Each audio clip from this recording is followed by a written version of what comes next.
49। समझ आ गई बात। तो पेपर 5 में इसको यूं भी कर लो, जिस बच्चे के पेपर 4 में है फर्ज करें 60 मार्क्स, 60 आउट ऑफ 100, उसके पेपर 5 में है 24 आउट ऑफ 30।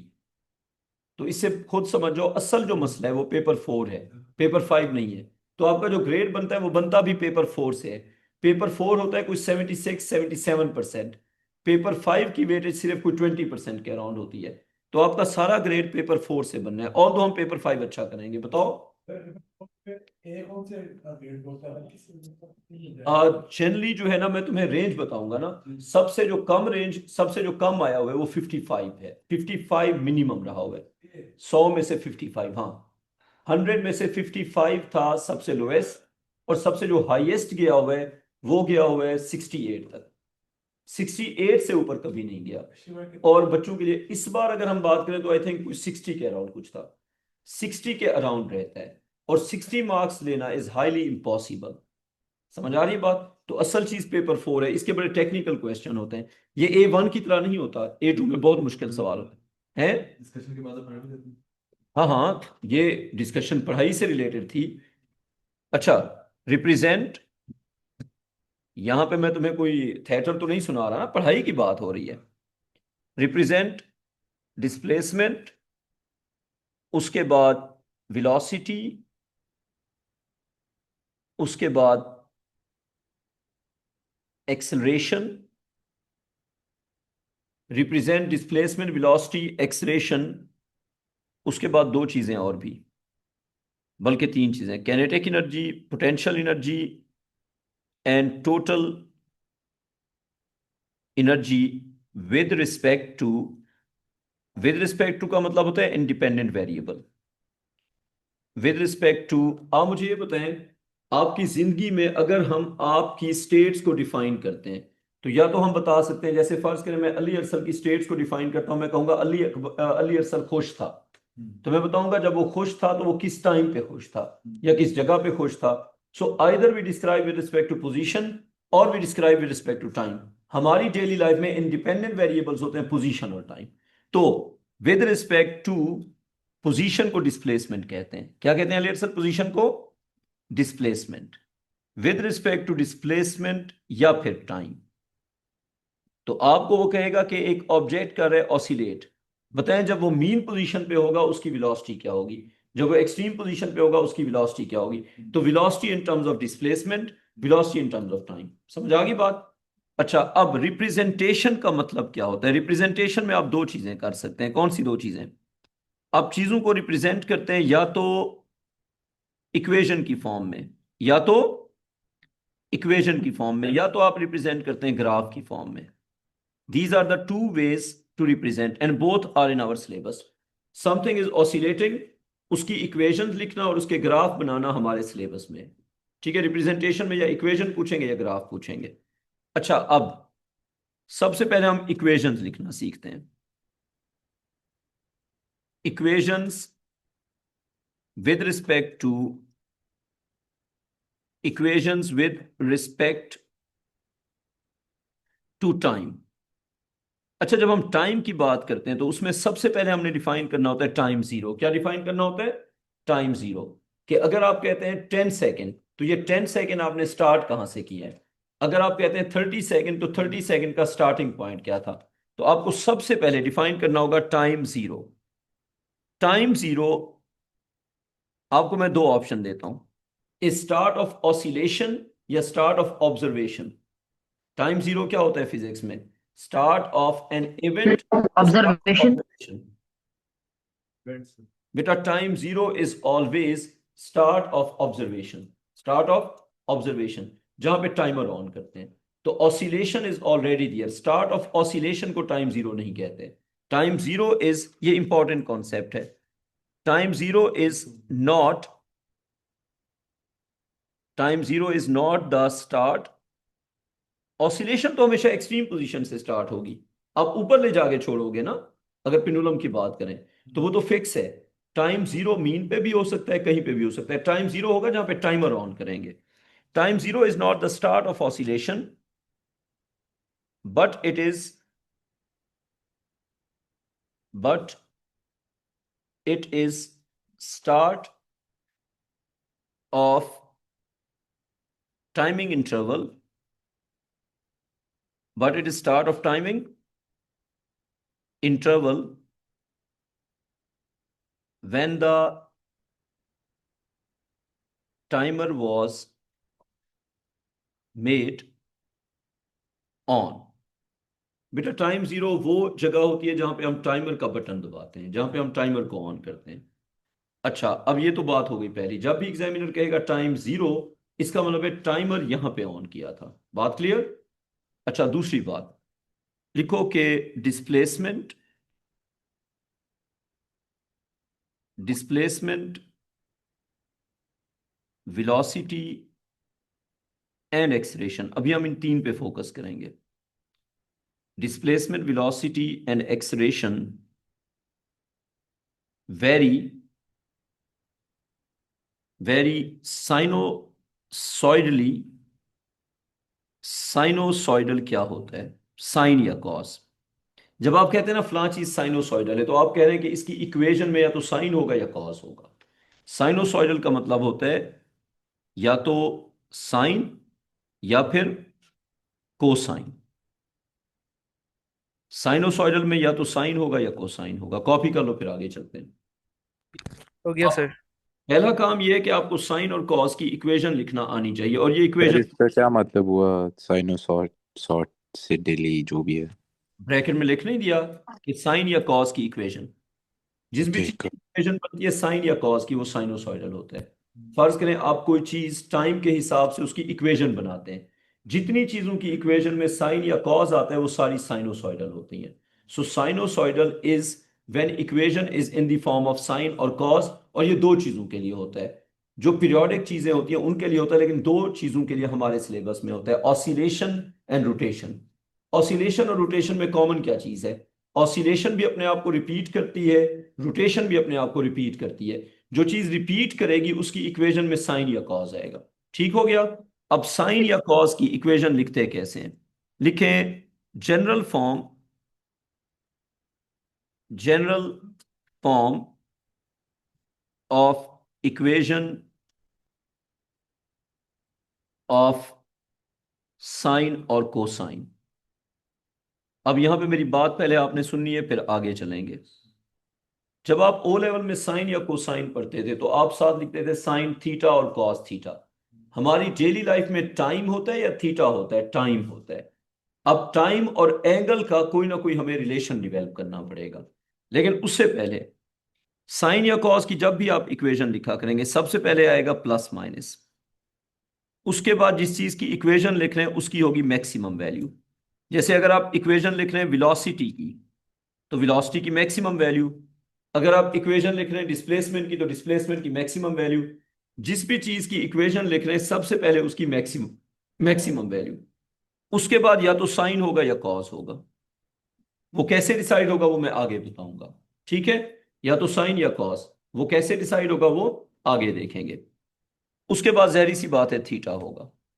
लेकिन हमारी डेली लाइफ में थीटा नहीं होता, तो थीटा को क्या करना पड़ेगा? टाइम में कन्वर्ट करना पड़ेगा। जब मैं पूरी बात समझा लूंगा फिर आप क्वेश्चन पूछेंगे, ठीक है? अच्छा, अब थीटा को टाइम में कैसे कन्वर्ट करते हैं? लिखो थीटा एंड टाइम, इनका क्या रिलेशन होगा? थीटा और टाइम का अगर हमने रिलेशन डिवेल्प करना है, तो इसके लिए हम यूज करेंगे सर्कुलर मोशन का एक कॉन्सेप्ट, जिसको हम कहते हैं एंगुलर स्पीड। क्या कहते हैं बेटा उसको हम? ओमेगा या फिर एंगुलर स्पीड। हाँ, एंगुलर स्पीड या ओमेगा। वेरी गुड बेटा। और ओमेगा किसके इक्वल होता है अली अरसल बेटा? Theta over T. अगर हम थीटा को सब्जेक्ट बना दें क्या बन जाएगा? थीटा को सब्जेक्ट बना दो omega T. Whenever you want to convert time into angle, this is the equation. आप ये इक्वेशन A1 में पढ़ चुके हैं फेज डिफरेंस में। A1 में आपने इसी इक्वेशन को फेज डिफरेंस कहा था। ओमेगा किसके इक्वल होता है? ओमेगा इक्वल होता है या तो 2 पाई f के, 2 पाई टाइम्स फ्रीक्वेंसी, या इक्वल होता है 2 पाई ओवर टी के। अब आपको A1 की एक इक्वेशन याद आ जाएगी, कौन सी?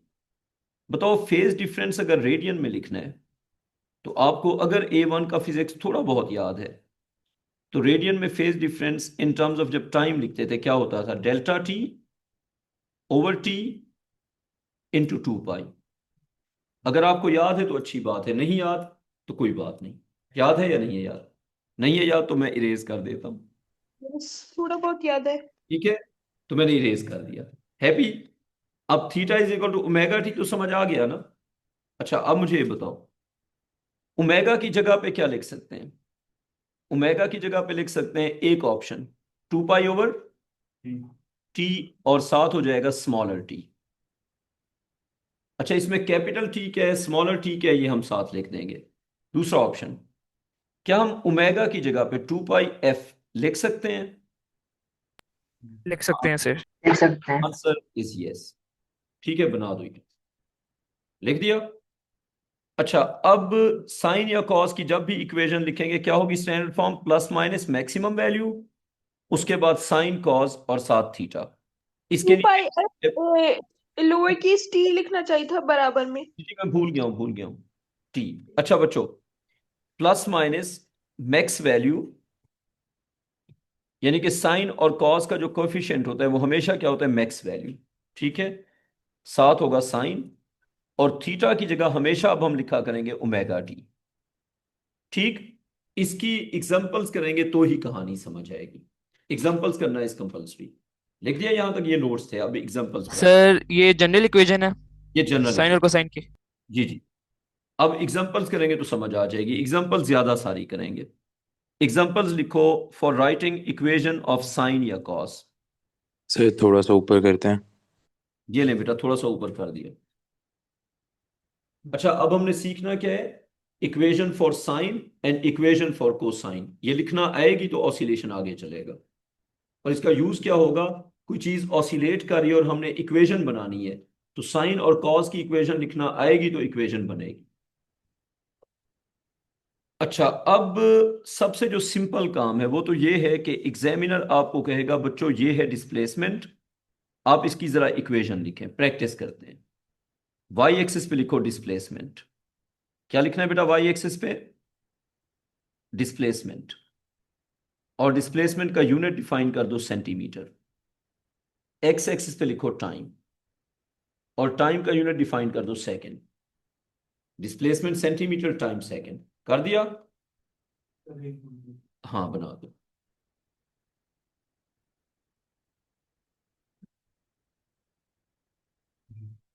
अच्छा क्या हो गया, ये तो हो गया कॉपी ना ऊपर वाला। ठीक है, डिस्प्लेसमेंट अगेंस्ट टाइम। अब ये आपको एग्जामिनर ने दे दिया ग्राफ। अब पहला काम तो आपने ये करना है कि पहचानना है कि ग्राफ किसका है। सर साइन का ये। साइन का है। अच्छा अब ग्राफ चार तरह के होते हैं ना, ये you have 4 types of graphs. ये साइड पे बना भी दो बेटा, 4 ग्राफ्स हो सकते हैं, साइड पे बना दो। देखो अगर जीरो से स्टार्ट हो रहा है और ऊपर जा रहे हैं तो किसका ग्राफ है ये, पॉजिटिव साइन। अगर जीरो से स्टार्ट हो रहा है और नीचे की तरफ जा रहा है किसका ग्राफ है, नेगेटिव साइन। Negative sine. ये लेबल करते जाओ। अगर ऊपर से स्टार्ट हो रहा है, ये पॉजिटिव कॉज है। ये है पॉजिटिव कॉज, वेरी गुड बेटा। और अगर नीचे से मैक्सिमम से स्टार्ट हो रहा है तो नेगेटिव कॉज। इसके अलावा कुछ भी हमारे सिलेबस में नहीं है। तो we can have positive sine, we can have negative sine, we can have positive cos, we can have negative cos. ठीक हो गया। अब एग्जामिनर इनमें से आपको कोई भी या तो ग्राफ दे देगा या सिचुएशन। पहले ग्राफ सीखेंगे, इक्वेशन लिखना सीखेंगे, फिर सिचुएशंस पे आ जाएंगे। अब उसने डिस्प्लेसमेंट की जो पीक वैल्यूज हैं वो आपको बताई हुई हैं। सर ये ग्राफ सिंपल हार्मोनिक मोशन का होगा। बेटा ये ग्राफ किसी भी चीज का है, आपने इक्वेशन लिखनी है। आपने अपने ओ लेवल में जनरेटर के इस तरह के ग्राफ पढ़े हुए या नहीं पढ़े हुए? पढ़े हुए हैं सर। ओ ये लेवल, में सर। तो बेटा ये ग्राफ तो बहुत सारी चीजों के हो सकते हैं, लेकिन ओ लेवल में आपको किसी ने इक्वेशन लिखने को नहीं कहा था, ए लेवल में कहेंगे। अब जो जनरेटर का टॉपिक आपने ओ लेवल में पढ़ा था वो आप दोबारा इंडक्शन में फिर से पढ़ेंगे, but the only difference is उसमें इक्वेशन भी लिखनी होगी। समझ आ गई बात? ओ लेवल में आपने कोई साइन कॉस की इक्वेशन तो नहीं लिखी थी ना, आप बस ग्राफ बना के छोड़ देते थे। अभी आपको इक्वेशन भी लिखनी होगी। तो साइन और कॉस की इक्वेशन A2 के फिजिक्स के सिलेबस में बहुत सारी जगह पे आती रहेगी, तो इसको सीखना है एक बार। अब यहां पे फर्ज करें ये है 0.5 कर लो। ये टाइम पीरियड हो गया ना? क्या ख्याल है? जी सर। तो सबसे पहले तो आप टाइम पीरियड को पकड़ लेंगे, बना दो। ऊपर से उसने कहा हुआ है कि इट्स +3, नीचे से उसने कहा हुआ है इट्स -3। +3 सेंटीमीटर -3 सेंटीमीटर, क्या हो गया? +3 सेंटीमीटर -3 सेंटीमीटर। अब आपको टास्क ये दिया हुआ है, right an equation, write an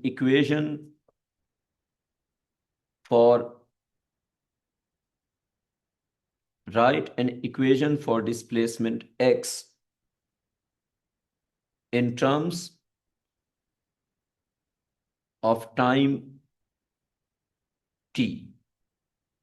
Write an equation for displacement x in terms of time t. Question को समझ लो, फिर इसका आंसर लिखते हैं। समझ लिया?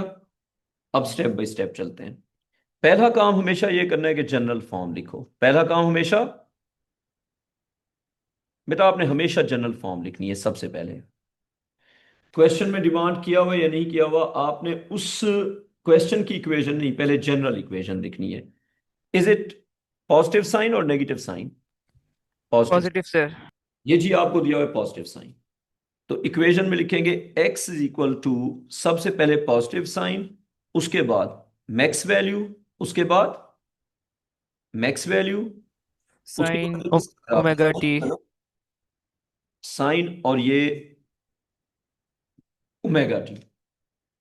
ओमेगा मिलेगा तो इक्वेशन मिलेगी, ओमेगा नहीं मिलेगा तो इक्वेशन भी नहीं मिलेगी। So we need omega. तो ओमेगा कहां से मिलेगा? ओमेगा की हमारे पास दो इक्वेशंस हैं, वो साइड पे लिख लेते हैं। ओमेगा इज, ये आगे समझ कैसे लिखा है? अच्छा, omega can be 2 pi over time period, और omega can be 2 pi f।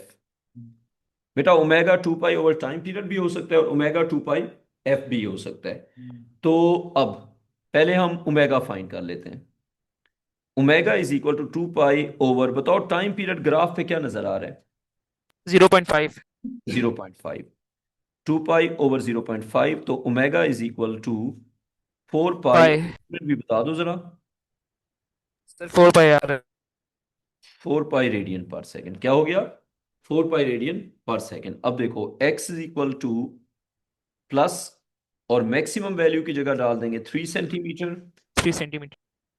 और साथ आ जाएगा साइन, और ओमेगा की जगह 4 पाई, और साथ आ जाएगा t। दोबारा बताऊं या आगे समझ? दोबारा बताऊं? देखो, सबसे पहले ग्राफ पे देखो, सबसे पीक वैल्यू कितना है? ग्राफ की पीक वैल्यू 3 है, सर्कल कर लो। x is equal two plus लिखा, 3, और यूनिट भी साथ लिखो, सेंटीमीटर। गुड हो गया। साइन और कॉस का कोई यूनिट नहीं होता, जो यहां पे यूनिट होगा वो x का यूनिट होगा। ठीक है ना? तो सर साइन 4 पाई टी होगा। साइन, अब बताओ ओमेगा क्या हो गया? अभी फाइन किया ना, 4 पाई। 4 पाई। T um ओमेगा की जगह आ गया 4 पाई, और साथ क्या आ जाएगा? t। गुड हो गया? हाँ, अब लिख लो। समझ आ गई इक्वेशन कैसे लिखते हैं? अब एक एग्जांपल आप लोग करेंगे और बड़ा जल्दी से करेंगे। आपको एग्जामिनर एक जगह पे ट्रैप कर सकता है, वो है यूनिट्स। पहले मैं आपको यूनिट्स का हिसाब किताब बता दूं। फर्ज करें आपको इक्वेशन दी हुई है x इक्वल टू प्लस, यहां पे फर्ज करें a लिखा हुआ है, a for amplitude, a for, आप उसको एम्पलीट्यूड कहते हैं ना, फिर साइन लिखा हुआ है, फिर ओमेगा टी लिखा हुआ है। कुछ चीजें जो आपको पता होनी चाहिए, a का यूनिट कोई भी हो सकता है, लेकिन जो a का यूनिट वही x का यूनिट, यानी कि साइन कॉस में जो कोएफिशिएंट का यूनिट होगा, सब्जेक्ट का वही यूनिट होगा। इसका यूनिट और इसका यूनिट हमेशा सेम होगा। अगर x मिलीमीटर में होगा तो a मिलीमीटर में, अगर x सेंटीमीटर में होगा तो a सेंटीमीटर में। So the rule is that unit लाजमी नहीं कि मीटर हो, कोई यूनिट भी चलेगा, लेकिन x and a will always have, will always have same unit.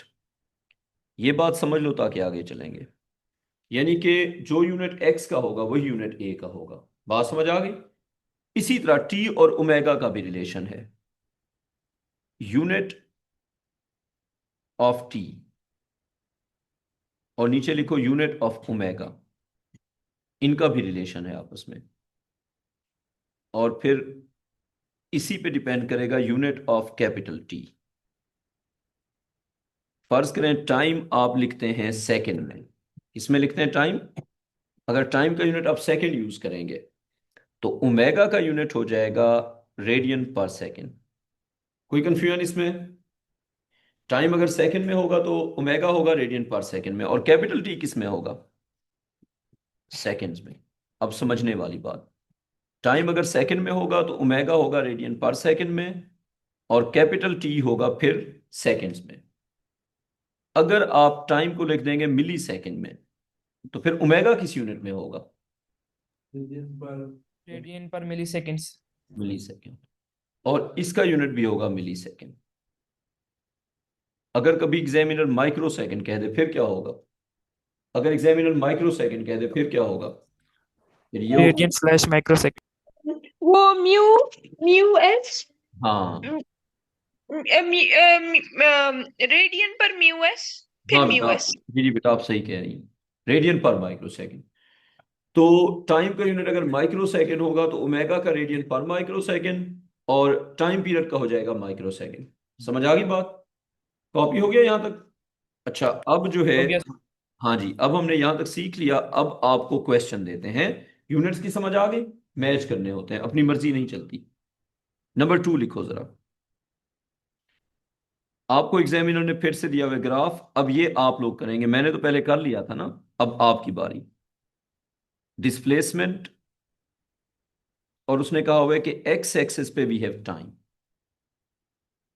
Displacement और एक्स एक्सिस पे वी हैव टाइम, और उसने आपको ये ग्राफ दिया हुआ है।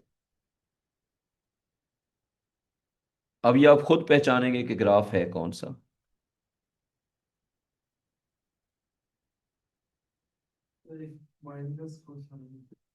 Sir negative cos. कॉस।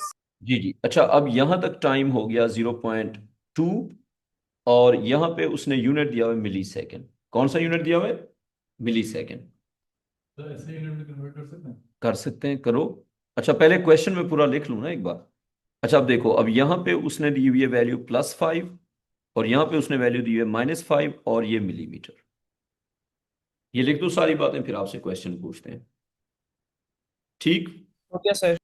अच्छा क्वेश्चन का पहला पार्ट ये है कि right an equation. Right an equation, थोड़ा तेज लिखना है। Right an equation for displacement x in centimetre. अच्छा आप एक चीज ऑब्जर्व कर लो, मिलीमीटर नहीं कहा हुआ, क्या कहा हुआ है? Centimetre. Centimetre. Write an equation for displacement x in centimetre against time in millisecond. ये क्वेश्चन ज्यादातर बच्चों का यूनिट की वजह से खराब हो जाएगा।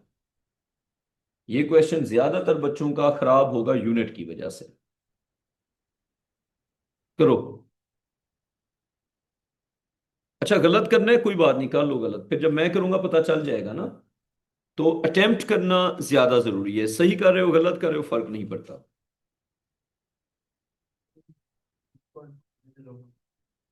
नहीं ये सही जगह पे बनाया, बिल्कुल सही जगह पे बनाया। क्यों? एक पीरियड कहाँ पे होता है? जहां से स्टार्ट किया था जब उधर ही वापस पहुंचेंगे। हाँ देखो ना फिर। लेकिन अगर मैं आगे पीछे बनाऊंगा फिर आप फाइंड करेंगे ना, फिर रेशो मेथड लगाओगे।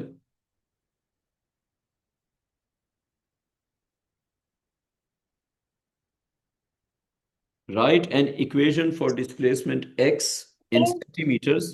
बता रही हूँ। तो पहले हमेशा जनरल फॉर्म लिखा करो। कौन सी फॉर्म? पहले हमेशा, बच्चों पहले हमेशा जनरल फॉर्म।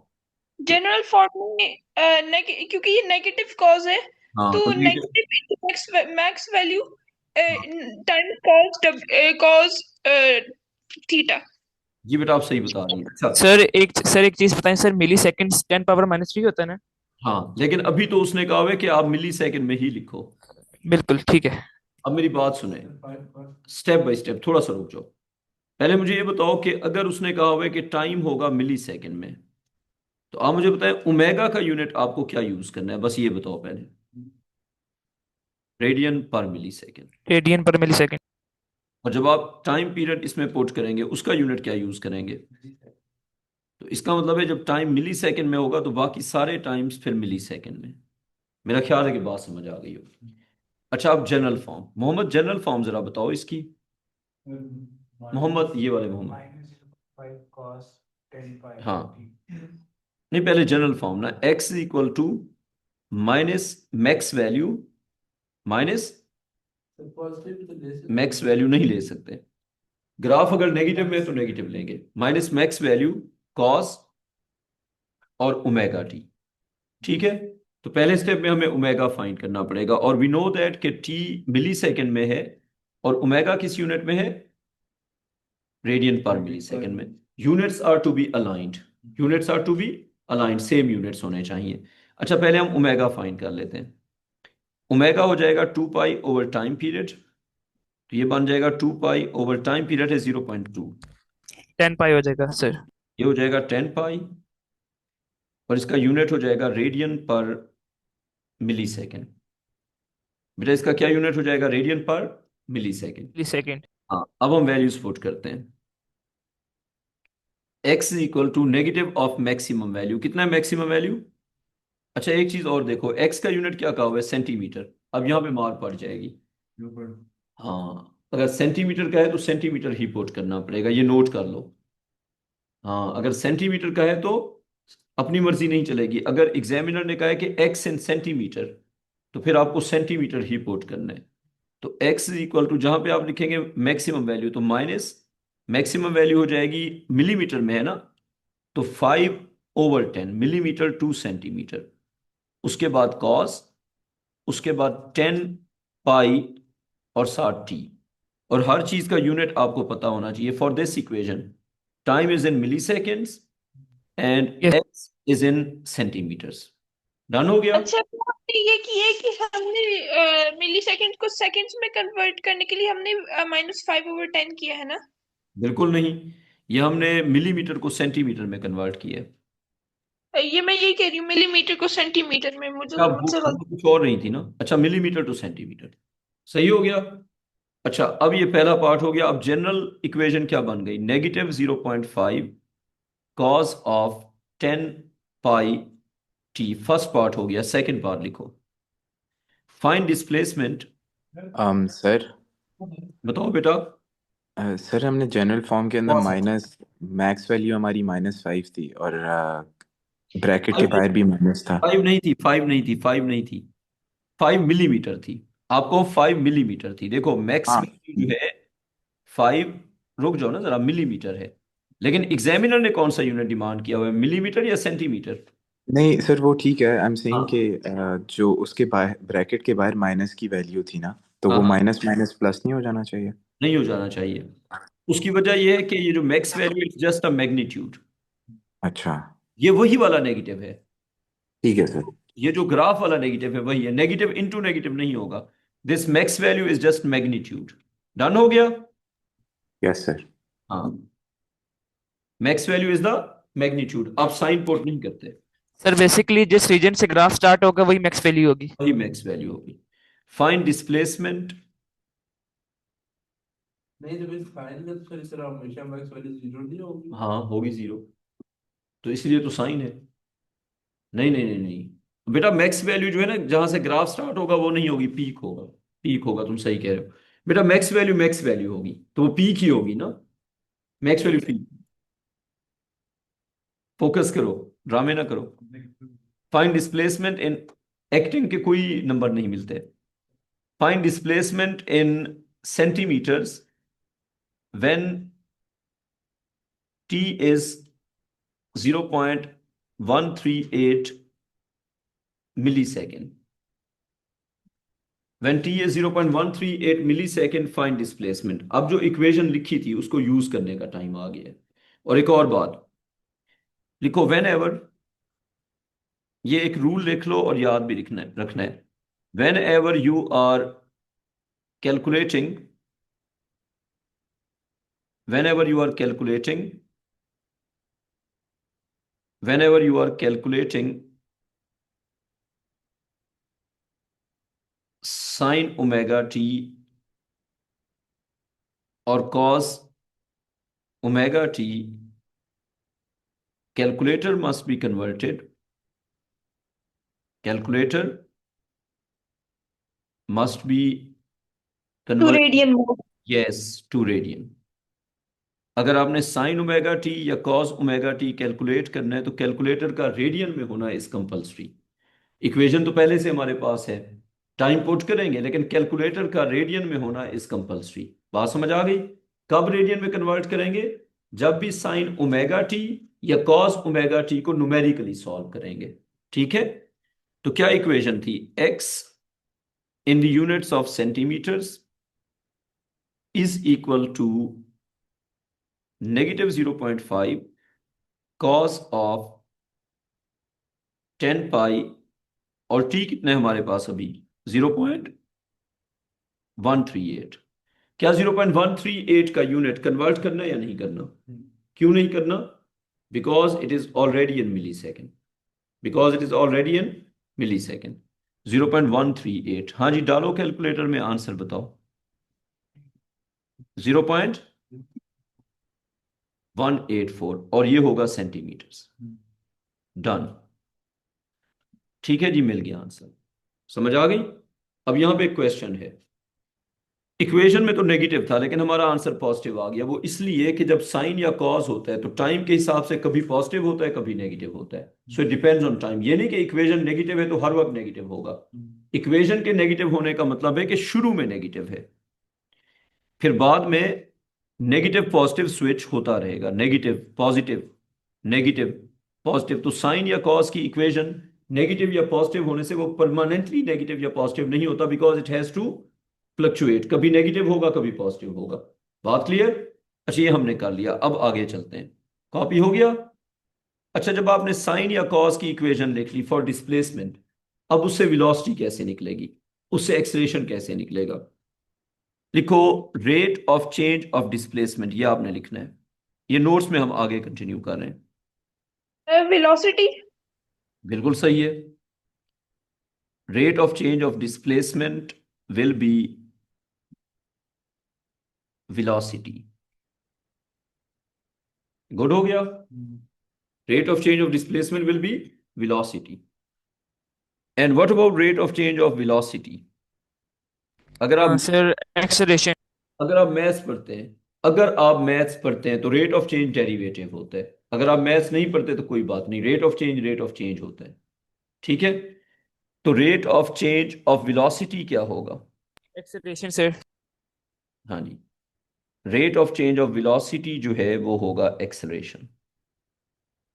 तो rate of change of displacement होगा velocity और rate of change of velocity होगा एक्सेलरेशन। ये दो बातें हो गई। लेकिन साइन या कॉस का रेट ऑफ चेंज कैसे फाइंड करेंगे? उसका मेथड ये होगा, लिखो, rate of change, rate of change, आपके पास चार ऑप्शंस हैं, चारों का लिख देते हैं। Of positive sine is positive cos. अगर कभी आप पॉजिटिव साइन का रेट ऑफ चेंज करेंगे वो पॉजिटिव कॉस होगा। Of negative sine is negative cos. इससे एक चीज पता चल गई, जब साइन का रेट ऑफ चेंज करते हैं तो साइन चेंज नहीं होता। जब साइन का रेट ऑफ चेंज करते हैं, if sine is positive, its rate of change that is cos is still positive. If sign is negative, its rate of change that is cos is still negative. ठीक है? अच्छा, rate of change of positive cos, अब एक चीज तो ये हो गई कि साइन और कॉस का जब रेट ऑफ चेंज करेंगे तो वो शिफ्ट हो जाएंगे, स्विच हो जाएंगे। साइन कॉस हो जाएगा, कॉस साइन हो जाएगा। साइन क्योंकि साइन होता है अपना साइन मेंटेन करता है, याद रखने के लिए, ये कोई कॉन्सेप्ट नहीं है। Sine maintains its sign, cos does not maintain its sign. ठीक है, तो पॉजिटिव कॉज होगा तो उसका रेट ऑफ चेंज क्या हो जाएगा? Negative sine. Negative sine. Cos अपना साइन मेंटेन नहीं करेगा, साइन उलट हो जाएगा। रेट ऑफ चेंज अगर होगा नेगेटिव कॉज, उसका रेट ऑफ चेंज क्या होगा? Positive sine. तो ये हमने याद कर लिया। ठीक है, तो साइन या कॉज में से जो भी होगा उसका जो रेट ऑफ चेंज है वो दूसरा हो जाएगा। अच्छा, टाइम हो गया। चलें जी, इसके आगे फिर कल हम आपको स्टोरियां सुनाएंगे। अभी आप भागो। अल्लाह हाफिज। सर कल वाली एएस की क्लास हुई थी सर? कल वाली? सर एएस की क्लास।